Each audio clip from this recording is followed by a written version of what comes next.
দুষ্টু কোকিল ডাকে রে কুকু কুকু কুকু কুকু মনে বাঁশি বাজে। ঈদুল আজহায় মুক্তি পায় শাকিব খান, মিম চক্রবর্তী ও নাবিলা অভিনীত তুফান ছবি। মুক্তির পরপরই দর্শকদের মধ্যে সাড়া ফেলে ছবিটি। এর আগে 26 জুন অফিসিয়াল দুইটি ইউটিউব চ্যানেলে মুক্তি পায় রায়হান রাফি পরিচালিত এই ছবির দুষ্টু কোকিল গানটি। মুক্তির পর বাংলা সিনেমা গানের দর্শক ভিউয়ে নতুন রেকর্ড গড়েছে গানটি।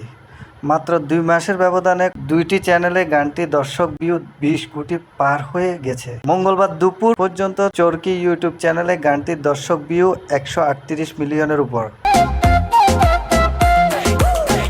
SBF ইউটিউব চ্যানেল 67 মিলিয়নের উপরে। অফিসিয়াল মুক্তি পায় দুইটি চ্যানেল মোট ভিউ 205 মিলিয়নের উপরে। অর্থাৎ এই দর্শক ভিউ 20 কোটি 50 লক্ষ পার হয়ে। এত কম সময়ে ইউটিউবে এটি দেশীয় বাংলা সিনেমার কোনো গানের নতুন রেকর্ড। গানটিতে দ্বৈত কণ্ঠে দিয়েছে দিলশাদ নাহার কণা ও কলকাতার আকাশ এর গীতিকার ও সুরকার আকাশ সেন। গানটি দর্শকদের এত পছন্দ হওয়াতে শিল্পী কণা খুশি। বলেন, নিশ্চয়ই এটি একটি আনন্দের খবর। আমাদের সঙ্গীতাঙ্গনা অনেক দিন থেকে ভালো নেই, আগের মতো ভালো জনপ্রিয় গানের জোয়ার নেই। এর মধ্যে এই গান বাংলা সিনেমা গানের নতুন মাত্রা দিয়েছে। যদিও মুক্তির আগে গানটি নিয়ে তেমন কোনো প্রত্যাশা ছিল না আমার, কারণ গানটি প্রায় 1 বছর আগে তৈরি করা ছিল। সিনেমাটির শুটিং এ যাওয়ার আগে পরিচালক রায়হান রাফি গানটি শুনে পছন্দ করে, পরে দর্শক লুপেন। এই আনন্দের মধ্যে মন ভালো নেই কণার। তিনি বলেন, সময়টা ভালো নয়। 1 মাসের সময় বেশি ছাত্র জনতার আন্দোলন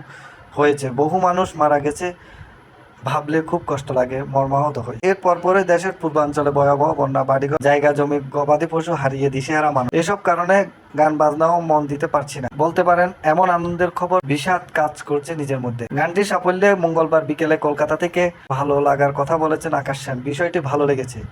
এত অল্প সময়ে সিনেমার গানে বড় অর্জন। সিনেমার আইটেম গান বলতে যা বোঝায় তেমনটি নয় গানটি। এটি একটি সর্বসাধারণ গান ছিল, শুধু একটি মেলোডির গান এটি।